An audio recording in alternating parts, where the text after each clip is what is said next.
شروع اللہ کے ببرکت نام سے جو اس جہاں کا پالنے والا اور رب ہے۔ درود پاک ہو حضرت محمد مصطفیٰ، آپ کے آل پاک، آپ کے جانثار انصار اور اصحاب پر۔ ناظرین کرام، آپ دیکھ رہے ہیں پرائم کینیڈا ٹی وی اور میں ہوں آپ کا میزبان سید حسنین نقوی۔ ناظرین کرام، جیسے کہ ماہ مبارک رمضان چل رہا ہے اور آج 9ویں ماہ مبارک رمضان ہے، آج ہم جس شخصیت کے موضوع پر گفتگو کریں گے وہ شخصیت کہ جس کا اسلام کے پھلنے پھولنے کے اندر بہت بڑا کردار ہے، وہ شخصیت کہ جس کے ہونے سے رسول خدا کو سکون ملتا تھا، کہ وہ شخصیت کہ جس نے اپنا سارا مال و دولت خود اسلام کے لیے قربان کر دیا۔ جیسے کہ آج کی شب 10ویں ماہ مبارک رمضان کی شب ہے اور آج کی شب رحلت حضرت بی بی خدیجہ سلام اللہ علیہا سے منسوب ہے۔ اسی حوالے سے ہم نے آج کا پروگرام ارینج کیا ہے اور اسی مناسبت سے ہم گفتگو کریں گے۔ آج ہمارے ساتھ ہمارے بہت ہی معزز اس موضوع پر گفتگو کرنے کے لیے تشریف فرما ہے محترم جناب امتیاز ابراہیمی صاحب۔ السلام علیکم ورحمۃ اللہ۔ وعلیکم السلام ورحمۃ اللہ وبرکاتہ۔ محترم، امید کرتا ہوں آپ خیریت سے ہوں گے۔ جی اللہ کا شکر ہے، انشاءاللہ۔ ہم سب سے پہلے آپ کو اپنی ٹیم کی جانب سے، خود ناظرین کی جانب سے خوش آمدید عرض کرتے ہیں۔ میں بھی اپنے تمام ناظرین کو خوش آمدید عرض کرتا ہوں اور دعا کرتا ہوں کہ خداوند تبارک تعالیٰ اس ماہ کی برکتیں ہمیں حاصل کرنے کی توفیق عطا فرمائے۔ جی محترم، جیسے کہ ہمارا آج کا موضوع خود حضرت خدیجہ کے متعلق ہے، تو ہمارا سب سے پہلا سوال یہ ہے کہ حضرت خدیجہ کی جو زندگی ہے قبل از اسلام کیسی شخصیت کی حامل تھی؟ خوب، اعوذ باللہ من الشیطان الرجیم، بسم اللہ الرحمن الرحیم، الحمدللہ رب العالمین، والصلاة والسلام علی رسول اللہ وآلہ الطیبین الطاہرین المعصومین۔ سب سے پہلے میں اپنے ناظرین کو گزارش کروں گا کہ اس ماہ کی برکتیں اور رحمتیں حاصل کرنے کے لیے خداوند تبارک تعالیٰ کی بارگاہ میں حاضر رہیں اور ماہ رمضان کے روزوں سے اس طرح سے کہ جیسے خداوند تبارک تعالیٰ چاہتا ہے استفادہ کریں۔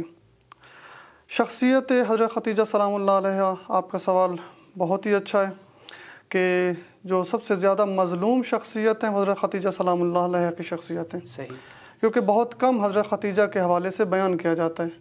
ہم اب اگر اپنی محافل دیکھیں، ہم اپنے نعتیں دیکھیں تو اس میں رسول اللہ صلی اللہ علیہ وآلہ وسلم کی ذات کو تو بیان کیا جاتا ہے، لیکن حضرت خدیجہ کی ذات کو بیان نہیں کیا جاتا۔ ایک روایت آپ کو بیان کر دیتا ہوں کہ جس میں رسول خدا نے بھی حضرت خدیجہ کی بہت زیادہ تعریف کی ہے، صحیح، اور اس طرح روایات میں بھی ہیں اور قرآن میں خداوند تبارک تعالیٰ نے حضرت خدیجہ کے عمل کو قبول کیا، انشاءاللہ وہ بھی آپ کے سامنے پیش کروں گا۔ زرقانی علماء اہل سنت میں سے وہ بیان کرتے ہیں کہ حضرت خدیجہ سلام اللہ علیہا دور جاہلیت میں بھی قانت تدعا فی الجاہلیت بالطاہرۃ لشدت عفافہا، صحیح، یعنی حضرت خدیجہ جاہلیت کے اندر بھی حجاب و عفاف کے اندر عفت و پاک دامنی میں طاہرہ کے لقب سے پکارا جاتا تھا۔ صحیح، یہ حضرت خدیجہ کی شخصیت ہے، یعنی کہ اس وقت کے جب دور جاہلیت میں کوئی حیا کا یعنی کنسیپٹ نہیں تھا، حتیٰ عورتیں بے حجاب بھی تھیں اور بہت سارے اور بھی ہیں خرابیاں جو علماء بیان کرتے ہیں تاریخ کے اندر کہ اس وقت کے دور جاہلیت کہا گیا۔ اس دور جاہلیت میں ایک عورت پاک و پاکیزہ رہے اور اس کا لقب بھی طاہرہ بن جائے، سبحان اللہ۔ تو یہ ایک امتیاز ہے حضرت خدیجہ سلام اللہ علیہا کا، اور بہت بڑا امتیاز ہے کہ جس کو خداوند تبارک تعالیٰ نے بھی سراہا ہے اور رسول خدا نے بھی سراہا ہے۔ بالکل۔ اس کے علاوہ اور حضرت خدیجہ سلام اللہ علیہ کو سیدۃ نساء قریش بھی کہا جاتا تھا۔ صحیح۔ اب حسنین بھائی دیکھیے گا، توجہ کیجیے گا اس بات کے اوپر کہ اس دور میں کہ جب بیٹیوں کو زندہ درگور کیا جاتا ہے، جی، عورت کو اہمیت نہیں دی جاتی۔ عربوں کے اندر ایک چیز ہے کہ وہ عورت کو اہمیت نہیں دیتے تھے۔ اگر کچھ عورتوں کا ذکر تاریخ میں ہوا ہے اور انہوں نے کچھ امتیاز حاصل کیے تو وہ اپنی ذات کے اوپر ہے، یعنی ان عورتوں کا کمال تھا۔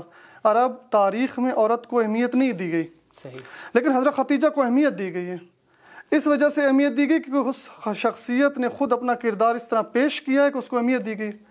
اس دور میں کہ جب عورت کو اہمیت نہیں دی جاتی تھی، اس کو سیدۃ النساء قریش کہا جاتا ہے، یعنی قریش کی سب سے بڑی عورت، صحیح، اور احترام کیا جاتا تھا۔ یہ تھا ان کا حضرت خدیجہ سلام اللہ علیہ کا دور جاہلیت کے اندر کردار۔ اگر ہم دیکھیں گے اس دور میں ایک عورت طاہرہ بن جاتی ہے اور پاکیزہ رہ جاتی ہے تو یہ بہت بڑا امتیاز ہے۔ سبحان اللہ۔ جی محترم، بہت شکریہ محترم۔ اب ہمارا اگلا سوال یہ کہ کیا قرآن کے اندر حضرت خدیجہ کے متعلق کوئی چیز بیان ہوئی ہے؟ جی یہ بہت ہی اہم سوال آپ نے کیا ہے۔ قرآن مجید میں اگر دیکھا جائے تو رسول خدا صلی اللہ علیہ وآلہ وسلم کو آپ کو معلوم ہے کہ غریب خاندان سے تھے، غریب تھے، ان کے پاس کوئی مال و دولت نہیں تھا، لیکن خداوند تبارک تعالیٰ نے سورہ ضحیٰ میں یہ جو فرمایا ہے وَوَجَدَكَ ضَالًا فَهُدَىٰ وَوَجَدَكَ عَائِلًا فَأَغْنَىٰ، یعنی اے رسول کہ آپ کے پاس کچھ بھی نہیں تھا، ہم نے آپ کو بے نیاز کیا۔ اگر آپ دیکھیں رسول خدا کے پاس مال کہاں سے آیا تھا؟ یہ مال اس وقت آیا تھا کہ جب حضرت خدیجہ سے نکاح ہوا تھا۔ صحیح۔ یعنی حضرت خدیجہ سلام اللہ علیہ نے نکاح میں آتے ہی حضرت خدیجہ نے اپنا سارا مال رسول خدا کو دے دیا، کہا کہ آپ کے اختیار میں ہے کہ اس مال کو چاہے جہاں بھی خرچ کرنا چاہتے کر سکتے ہیں۔ اب اس کو خداوند تبارک تعالیٰ نے کیا کہا ہے وَوَجَدَكَ عَائِلًا فَأَغْنَىٰ، یعنی آپ بے نیاز تھے، ہم نے آپ کو غنی کیا ہے۔ سب سے بڑا امتیاز حضرت خدیجہ کا یہاں پہ یہ ہے کہ جو مال حضرت خدیجہ کا تھا اللہ تعالیٰ نے اپنی طرف نسبت دی، بالکل، کہ یہ ہم نے آپ کو کیا ہے۔ اس سے مراد کیا ہے؟ اس سے مراد یہ ہے کہ حضرت خدیجہ اگر مال رکھتی تھی تو وہ مال خدا تھا، حضرت خدیجہ نے اپنا مال نہیں سمجھا، خدا کی راہ میں دیا، خدا نے کہا یہ میرا مال ہے، اے رسول ہم آپ کو اس کے ذریعے بے نیاز کر رہے ہیں۔ دو چیزیں ہوتی ہیں، ایک دفعہ یہ ہوتا ہے کہ آپ ایک عمل صالح انجام دیتے ہیں، اللہ تعالیٰ قبول کرتا ہے، لیکن ایک دفعہ ایسا ہوتا ہے کہ ایک انسان اتنا عمل صالح انجام دیتا ہے اور اتنا خوبصورت طریقے سے دیتا ہے کہ خداوند تبارک تعالیٰ اس کو بھی قبول کر لیتا ہے۔ اس کا اگر آپ کو شاہد بیان کروں تو قرآن میں موجود ہے، ایک دفعہ عمل قبول ہوتا ہے، ایک دفعہ عامل قبول ہوتا ہے۔ عامل اگر ناظرین کو مشکل پیش آئے، دقت ہو، عامل کا مطلب یہ ہوتا ہے کہ وہ جو کو عمل کر رہا ہے، عمل یہ ہوتا ہے کہ میں نے ایک انجام دیا ہے کام، اس کو عمل کہتے ہیں۔ عامل کون ہوتا ہے؟ وہ جو کام کر رہا ہے۔ بالکل۔ حضرت خدیجہ سلام اللہ علیہ نے کیا کیا؟ خدا کی راہ میں مال دیا، اللہ تعالیٰ نے اس مال کو بھی قبول کیا اور حضرت خدیجہ کو بھی قبول کیا۔ اب ناظرین پوچھ سکتے ہیں کہ اس سے مراد کیا ہے، آپ کہنا کیا چاہ رہے ہیں؟ تو اگر آپ قرآن میں دیکھیں حضرت مریم سلام اللہ علیہ کو خدا نے کہا فَتَقَبَّلَهَا رَبُّهَا بِقَبُولٍ حَسَنٍ، اے حضرت مریم اللہ تعالیٰ نے آپ کو قبول کیا ہے اور حسن طریقے سے، خوبصورت طریقے سے آپ کو قبول کیے۔ یعنی حضرت مریم اتنی پاکیزہ، اتنی طاہرہ ہو جاتی ہیں کہ اللہ تعالیٰ اس کو قبول کر لیتا ہے کہ تم میری کنیز بن سکتی ہے۔ صحیح۔ ایک دفعہ میں عمل اچھا انجام دیتا ہوں تو اس کو خدا جب قبول کرتا ہے تو اس کا اور نتیجہ نکلتا ہے، لیکن جب خود عامل کو خدا قبول کرتا ہے تو نتیجہ اور نکلتا ہے۔ مثلا جب مریم کو خدا نے قبول کیا تو نبی کی ماں بنا دیا، سبحان اللہ۔ اور لیکن جب حضرت خدیجہ کو وہ قبول کیا تو کیا کیا؟ اللہ تعالیٰ نے حضرت مریم کو، حضرت خدیجہ سلام اللہ علیہ کو حضرت فاطمہ الزہرا عطا کر دی۔ سبحان اللہ۔ یعنی دو طرح سے ہوتا ہے، اگر مریم کو خدا نے قبول کیا ہے تو حضرت نبی کی ماں بنا دیا، اور ادھر سے اگر حضرت خدیجہ کو قبول کیا تو فاطمہ الزہرا کی ماں بنا دیا۔ فاطمہ الزہرا وہ کون ہے؟ جو سیدۃ النساء العالمین ہیں، جن کو عالمین کی بھی عورتوں کی سردار قرار دیا گیا، اس کا قرار دیا جاتا ہے۔ اب دیکھیں ناظرین، اگر ہم دیکھیں کہ آسانی سے حضرت خدیجہ سلام اللہ علیہ کی زندگی کو غور کریں اور ہم اپنی زندگیاں دیکھیں، ہماری زندگیاں کیا اس قابل ہیں کہ خداوند تبارک تعالیٰ ہمیں بھی حضرت فاطمہ جیسی بیٹی عطا کر دے، بالکل، حضرت عیسیٰ جیسا بیٹا عطا کر دے؟ صحیح۔ کردار کے اوپر ہے نا، ہم چاہتے ہیں کہ ہمارے بچے ایسے اچھے پیدا ہوں، پاکیزہ پیدا ہوں، ہمارا کہنا مانے۔ ہر ایک ماں باپ کی آج کل مشکلات ہیں، یہ اولاد کی تربیت چاہتے ہیں ہو، لیکن اس سے پہلے کیا کہ خدا کہتا ہے کہ خود بھی انسان اپنے اندر تبدیلی پیدا کرے۔ اگر تم دور جاہلیت میں رہتے ہوئے طاہرہ بنتی ہو نا تو میں تمہیں فاطمہ الزہرا دوں گا، اگر اس دور میں اگر مریم بنتی ہو تو میں تمہیں حضرت عیسیٰ عطا کر دوں گا۔ اسی طرح اگر آج کے دور میں ہم اچھے بن جائیں تو خداوند تبارک تعالیٰ اس طرح کے ہزاروں نعمتیں ہمیں عطا کر سکتا ہے۔ بالکل۔ اسی کو اگر توجہ کیجیے گا، بعض اوقات انسان عمل صالح انجام دیتا ہے تو خدا کہتا ہے کہ ہم تجھے عمل صالح انجام دینے کی وجہ سے صالحین میں سے شمار کر دیتے ہیں۔ سبحان اللہ۔ لیکن اگر تم خود صالح بن جاتے ہو تو تم ان میں سے ہو جو متقین ہیں، جو صالحین میں سے ہیں۔ صحیح۔ تو خداوند تبارک تعالیٰ یہ انعام دیتا ہے، اور بعض اوقات اس چیز میں رکاوٹیں بھی بن جاتی ہیں، اور سب سے بڑی رکاوٹ اس چیز میں کیا ہے؟ گناہ ہے انسان کے۔ بالکل۔ انسان جب گناہ کرتا ہے تو خداوند تبارک تعالیٰ فرماتا ہے گناہ تمہارے دلوں کے اوپر آ کر تمہارے دلوں کو سیاہ کر دیتے ہیں۔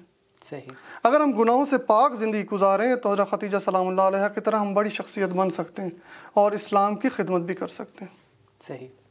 جی محترم، بہت شکریہ، آپ نے بہت خوبصورت انداز میں اس سوال کا جواب دیا۔ ناظرین کرام، جیسے کہ حضرت مریم کو اللہ تعالیٰ نے ایک نبی کی ماں بنا دیا، اور اسی طریقے سے حضرت خدیجہ سلام اللہ علیہ کو اللہ تعالیٰ نے کوثر عطا کی، یعنی حضرت فاطمہ زہرا کی ماں بنا دیا۔ ناظرین کرام، چلتے ہیں وقفے کی جانب، وقفے کے بعد آپ کی خدمت میں دوبارہ حاضر ہوتے ہیں، ہمارے ساتھ رہیے گا۔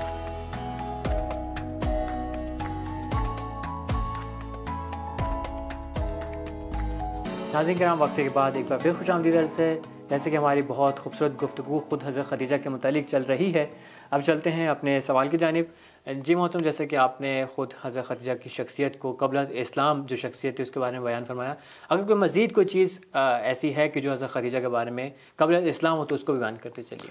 خوب، ایک نقطہ جو سب سے اہم ہے کہ والدین بھی کہتے ہیں کہ آج کا ماحول اور معاشرہ اچھا نہیں ہے، خراب ہے، تو ہم اپنے بچوں کو کیسے بچا سکتے ہیں گناہوں سے؟ بالکل، اگر دیکھا جائے تو حضرت خدیجہ کو کانت تدعی فی الجاہلیت بالطاہرۃ لشدت عفافہا، یعنی معاشرہ اگرچہ اثر کرتا ہے، اس میں کوئی شک نہیں ہے، معاشرہ برا ہوتا ہے، برے بچے عموماً ہو جاتے ہیں، ماں باپ بعض کا تربیت ان کی اچھی نہیں کر پاتے، اگر اچھی تربیت کرتے ہیں تو معاشرہ ان کو خراب کر دیتے ہیں۔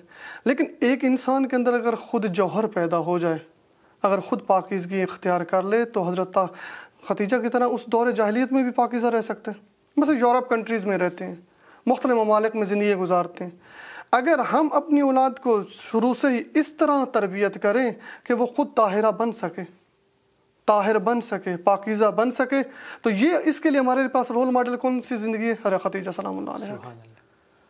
اسی طرح سے اگر ہم اپنے بچوں کو بچانا چاہتے ہیں، سب سے اہم چیز ہے گناہ، جس سے ہمیں بچانا ضروری ہے، کیونکہ گناہ اگر انسان کی ذات کے اندر آ جائے یا ایک گھر کے اندر آ جائے، ایک معاشرے کے اندر آ جائے، معاشرے کو مثال دی جاتی ہے ایک کشتی کے ساتھ۔ بس ایک کشتی کے اندر مسافر جا رہے ہوتے ہیں، دریا کے اندر اگر کشتی چل رہی ہے تو اس میں اگر ایک شخص اپنی سیٹ پر بیٹھا ہی کہے کہ میں سوراخ کر دیتا ہوں، تو آپ سب مسافران کیا کرتے ہیں؟ اس کو روکتے ہیں، کہتے ہیں کہ نہیں، اس طرح سے ہم تمہیں نہیں کرنے دیں گے۔ کیوں نہیں کرنے دیں گے؟ اس وجہ سے کہ اگر اس کشتی کے اندر سوراخ ہوا تو پانی آئے گا، ساری کشتی ڈوب جائے گی۔ صحیح۔ اسی طرح اگر ایک معاشرے کے اندر ایک گناہ آئے گا تو معاشرہ پورا غرق ہوتا ہے، تباہ ہوتا ہے۔ لیکن اگر ہم سب ذمہ داری اٹھائیں، ایک ایک فرد ایک ایک بچے کی تربیت کرے، مثلا میرے بچے ہیں تو میں اپنے بچوں کی تربیت کی ذمہ داری اٹھاؤں، اپنی تربیت سب سے پہلے اپنی تربیت کروں، اپنی تربیت کی ذمہ داری اٹھاتا ہوں تو معاشرے کو خود بخود ہم پاکیزہ بنا سکتے ہیں۔ ہم سب دیکھ رہے ہیں کہ دوسرے ٹھیک ہوں، ہم خود ٹھیک نہیں ہوتے۔ اب امام علی علیہ السلام فرماتے ہیں کہ بعض اوقات جب انسان گناہ کرتا ہے تو روایت بھی بیان فرماتے ہیں، فالصورۃ صورۃ انسان والقلب قلب الحیوان، یعنی انسان بعض اوقات صورت تو انسانی ہوتی ہے لیکن دل اس کا حیوان ہوتا ہے، حیوانوں کی طرح ہوتا ہے۔ وذالک میت الاحیاء، امام علی فرماتے ہیں کہ اس کا یہ گویا چلتی پھرتی لاشیں ہیں، ان لاشوں نے بھی کیا کرنا ہے؟ ان لاشوں نے تو بدبو پھیلانی ہے، معاشرے کو آلودہ کرنا ہے۔ تو اس لیے حضرت خدیجہ سلام اللہ علیہ نے اس دور میں بھی جب اسلام ابھی نہیں آیا تھا، خود کو پاکیزہ دکھا کر اور کر کے یہ بتایا کہ کسی بھی معاشرے کے لیے کوئی جواز نہیں بنتا، کسی بھی انسان کے لیے کوئی جواز نہیں بنتا کہ وہ خود کو پاکیزہ نہیں کر سکتا۔ بالکل، یہ ہمارے لیے رول ماڈل ہے حضرت خدیجہ سلام اللہ علیہ، اور ہمیں اس رول ماڈل کو اپنانے کی ضرورت ہے۔ حضرت یہ شخصیات صرف پڑھنے کے لیے نہیں ہے یا ان کے لیے پروگرام برگزار صرف کرنے کی ضرورت نہیں، ان کو رول ماڈل بنانے کی ضرورت ہے، اور ہم میں سے ہر ایک انسان بنا سکتا ہے۔ صحیح محترم، جیسے کہ رسول اللہ صلی اللہ علیہ وسلم جو ہے خود مبعوث ہونے سے پہلے بھی امین کے لقب سے مشہور تھے، کیا حضرت خدیجہ کا بھی کوئی ایسا لقب تھا؟ جی، یہ بہت آپ نے اچھا سوال کیا۔ یہ اس رسول خدا صلی اللہ علیہ وسلم کو ہم سب جانتے ہیں کہ صادق و امین کے لقب سے پکارا جاتا تھا۔ بالکل، یعنی اگر رسول خدا ان سے کہتے تھے، ان سے سوال بھی کیا تھا کہ میں تو اگر تمہیں کہوں کہ اس پہاڑ کے پیچھے کیا ہے، ایک بہت بڑا لشکر ہے جو تمہیں پر حملہ کرنے والے، تم قبول کرو گے؟ کہتے قبول کریں گے۔ بالکل، اسی طرح حضرت خدیجہ سلام اللہ علیہ کو طاہرہ کہا جاتا ہے۔ سبحان اللہ۔ اب دیکھیں، اللہ تعالیٰ نے بھی اگر انسان طاہرہ بنے تو امین اس کی زندگی میں لے آئے گا۔ سبحان اللہ۔ ہم یہ کہتے ہیں کہ ہمارے بچوں کے لیے، مثلا میری بیٹی ہے تو اس کے لیے ایک اچھا انسان آ جائے، صحیح ہے، وہ بہت ہی پاکیزہ انسان ہو اور بہت ہی اعلیٰ تقوی کا مالک ہو۔ نہیں، پہلے آپ اگر طاہرہ بیٹی پیدا کرتے ہیں نا تو خداوند تبارک تعالیٰ خود امین کو آپ کی زندگی میں لے آئے گا۔ بالکل، کیونکہ طاہرہ کس کو کہتے ہیں؟ طاہرہ وہ ہے جو امین ہے، جس نے اپنے آپ کو اپنے شوہر کے علاوہ کسی کے سامنے پیش ہی نہیں کیا۔ سبحان اللہ۔ سب سے بڑی آج کل مشکل جو ہمارے معاشرے کے اندر پیش آئی ہے وہ سوشل میڈیا ہے۔ جی اس نے ہماری عورتوں سے یا ہماری بچیوں سے حیا کو چھین لیے. بالکل. کیونکہ سب سے بڑا جو آج کل تبرج الجاہلیت جس کو قرآن نے کہا ہے تبرج الجاہلیہ، یعنی جاہلیت میں کیا کیا جاتا تھا، عورتیں اپنے آپ کو پیش کرتی تھی معاشرے کے سامنے اور علم بناتی تھی. علم کا مطلب یہ تھا کہ علامت کہ میں تمہارے لیے حاضر ہوں. صحیح. برج اس کو کہتے ہیں کہ ایک بہت بڑی بلڈنگ ہوتی ہے اور وہ دور سے لوگ اس کو دیکھ سکتے ہیں کہ اس کی طرف متوجہ ہو سکتے ہیں. آج عورت نے کیا کیا، آج عورت نے اپنے آپ کو اسی طرح سے کر دیا کہ معاشرے نے، ٹک ٹاک نے یا مثلا دوسرے سوشل میڈیا کے جو نیٹ ورکس ہیں ان میں کیا کیا، اپنے آپ کو پیش کیا ہے اور پیش کر کے خود کو ذلیل و خوار کر رہی ہے. بالکل. اور اپنی اصل جو حقیقت تھی، جو ارزش تھی، اس کو خراب کر دیا. امام صادق علیہ السلام سے ایک روایت ہے کہ انسان کی قیمت کیا ہے، انسان کتنا قیمتی ہے، اور ادھر دیکھیں بک کس چیز پہ رہا ہے. انسان کی قیمت جنت ہے اور اس سے کم کے اوپر انسان اپنے آپ کو نہ بیچے. بالکل. اور یہ آج کیا کر رہا ہے معاشرہ، فالورز اکٹھے کرنے کے لیے، لوگوں کو اپنی طرف متوجہ کرنے کے لیے معاشرے نے یہی دیا ہے نا کہ آپ کیا کریں، جتنے فالورز جمع کرنے، آپ جتنا چاہیں آپ لوگوں کے سامنے پیش ہوں. بالکل. حتیٰ کہ اپنے جسم کو اوریاں کرنا شروع کر دیا. اور ہماری بچیاں اسی سوشل میڈیا میں جاتی ہیں اور خراب ہو جاتی ہیں. تو سب سے پہلے اگر ہم چاہتے ہیں کہ کنٹرول کریں اور طاہرہ بنانا ہے تو سوشل میڈیا پہ اپن کنٹرول کریں. اگرچہ ایک سنیں بھائی مستقل موضوع آپ جانتے ہیں، اس پہ ہم نے کام بھی کیا ہے. بالکل. اور بیان بھی ہونا چاہیے کہ ہم اپنے بچوں کو کیسے محفوظ رکھ سکتے ہیں سوشل میڈیا سے، کہ وہ بھی حضرت خدیجہ سلام اللہ علیہ کی طرح طاہرہ بنیں اور ادھر سے ہمارے بچے بھی امین بنیں، صادق و امین بنے. تو اس وقت ہم اپنے معاشرے کو اسلامی معاشرہ بنا سکتے ہیں. یعنی حضرت خدیجہ سلام اللہ علیہ ہماری آج کی خواتین کے لیے رول ماڈل بن سکتی ہیں. جی اسلم بھائی، اس میں کوئی شک نہیں ہے. اور آج کا جو معاشرہ ہے وہ حضرت خدیجہ کا ہی نیاز مند ہے، یعنی ضرورت مند ہے کہ ان کی زندگی کو اپنائے. کیونکہ آج کے معاشرے میں خصوصاً سوشل میڈیا کی وجہ سے، سوشل میڈیا نے سب سے بڑا جو کام کیا ہے وہ حیا کو ختم کر دیا. بالکل. یعنی حیا ہماری زندگیوں سے نکل چکی ہے. ہر ایک انسان یہ چاہتا ہے کہ سوشل میڈیا پہ آئے. ناظرین اس چیز کو توجہ سے سنیے گا، آپ کے بچے بھی ہوں گے، خود جوان بھی سن رہے ہوں گے.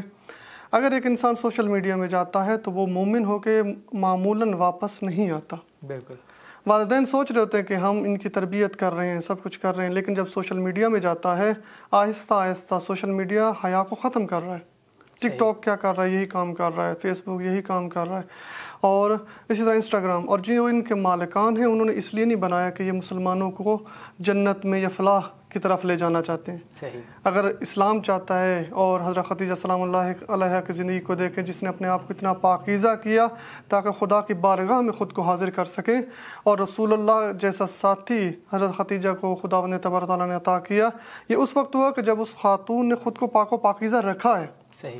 یعنی جاہلیت میں رہ کے اگر حضرت خدیجہ پاک ہو سکتی ہے تو ہم آج کے دور میں بھی رہ سکتے ہیں پاک ہو. بالکل. اور اس کے لیے ہمیں کیا کرنا پڑے گا، اپنے بچوں کو محفوظ کرنا پڑے گا. یہ روشیں ہیں باقاعدہ آج کل ذکر بھی کرتے ہیں کہ ہم اپنے بچوں کو سوشل میڈیا میں کیسے محفوظ رکھ سکتے ہیں. اگرچہ کنٹرول تو نہیں کیا جا سکتا لیکن محفوظ کیا جا سکتا ہے. قوانین ہم وضع کر سکتے ہیں اپنی زندگی میں. سب سے پہلے یہ کہ ہم خود اپنے آپ کو بچائیں، کیونکہ ہم یہ نہ سمجھے، کوئی بھی اپنے آپ کو پہلوان نہ سمجھے کہ میں سوشل میڈیا میں جا کر خود کو بچا لوں گا، کیونکہ یہ فضا ہی ایسی ہے. بالکل ایسی ہے. دشمنوں نے ہمارے لیے ایسی بنائی. مسلمانوں کو چاہیے کہ اپنے لیے اسی طرح پورا امن فضا بنا سکتے ہیں، لیکن خیر نہیں کر رہے. وہ تو کوئی اس کے اوپر اقدام نہیں کر رہے. ہم اپنے بچوں کو بچا سکتے ہیں، اور خصوصاً حیا کا متضاد ہے، یہ حیا کے مخالف ہے. صحیح. اور حیا کو ختم کر رہا ہے. اس لیے حضرت خدیجہ سلام اللہ علیہ ہمارے لیے بہت بڑا رول ماڈل کی حیثیت رکھتے ہیں اور ان کو ہم اپنا سکتے ہیں. صحیح. جی محترم، بہت شکریہ. ناظرین کرام، اب چلتے ہیں چھوٹے سے بریک کی جانب. بریک کے بعد آپ کی خدمت میں دوبارہ حاضر ہوتے ہیں. ہمارے ساتھ رہیے گا.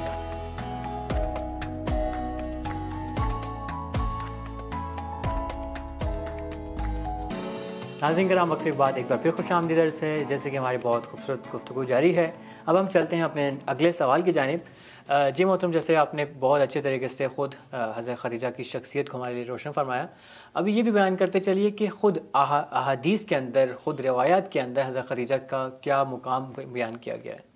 خوب، یہ بہت ہی اچھا سوال ہے آپ کا. ہم دیکھتے ہیں کہ رسول خدا کی نگاہ میں حضرت خدیجہ کا کیا مقام تھا. بالکل. کہ جو اس قدر اللہ تعالیٰ نے ان کے لیے رسول خدا کو انتخاب کیا. رسول خدا خود جب اپنی ہمسران کے ساتھ بیٹھتے تھے، اپنی زوجات کے ساتھ بیٹھتے تھے، تو رسول خدا صلی اللہ علیہ وسلم اکثر حضرت خدیجہ کا ذکر کرتے تھے۔ بعض اوقات کیونکہ آپ کو پتہ ہے خواتین میں یہ چیز ہوتا ہے کہ وہ دوسری بیوی کو برداشت نہیں کرتی، اس کے بارے میں کوئی بات اچھی معمولاً نہیں سنتی، تو وہ انہوں نے اعتراض بھی کرتی تھی کہ آپ حضرت خدیجہ کا اتنا ذکر کیا کرتے ہیں؟ تو رسول خدا نے حدیث بیان فرمائی کہ این مثل خدیجہ صدقتنی حین کذبنی، خدیجہ کی جیسی پیدا ہی نہیں ہو سکتی، سبحان اللہ، خدیجہ جیسی کوئی بھی نہیں ہو سکتی۔ کیوں؟ اس وقت کہ جب تم سب نے مجھے جھٹلایا اس نے میری صداقت کی گواہی دی۔ سبحان اللہ، یعنی اکثر رسول خدا کی بیویاں اس وقت بنی ہیں کہ جب رسول خدا فتح مکہ ہو چکا ہے، رسول خدا کے پاس حکومت ہے، اور یہ چیزیں، اس چیز کے اوپر ایک توجہ کی ضرورت ہے کہ اب اکثر بیویاں رسول خدا نے حضرت خدیجہ کی زندگی میں کوئی شادی نہیں کی، بالکل، یہ ایک بہت بڑا امتیاز ہے خدیجہ کے، یعنی رسول خدا نے نہیں چاہا کہ میری زندگی میں اگر خدیجہ کوئی اور عورت آئے۔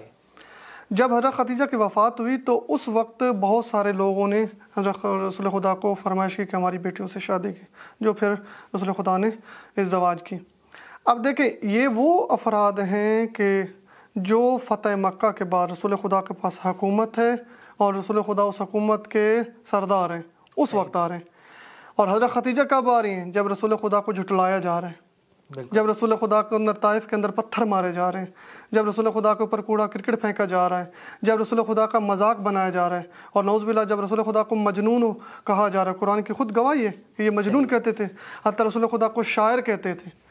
اس وقت ایک عورت جو سیدۃ النساء قریش ہے، قریش کی عورتوں کی سردار ہیں، اور وہ اس شخص کے ساتھ شادی کر لیتی ہیں اور اپنا پورا مال دے دیتی ہیں، اور شیب ابی طالب میں یوں حتیٰ بیان ہوا ہے شیب ابی طالب کے اندر وہ جڑیں درختوں کی چوس کر گزارا کر رہی ہے۔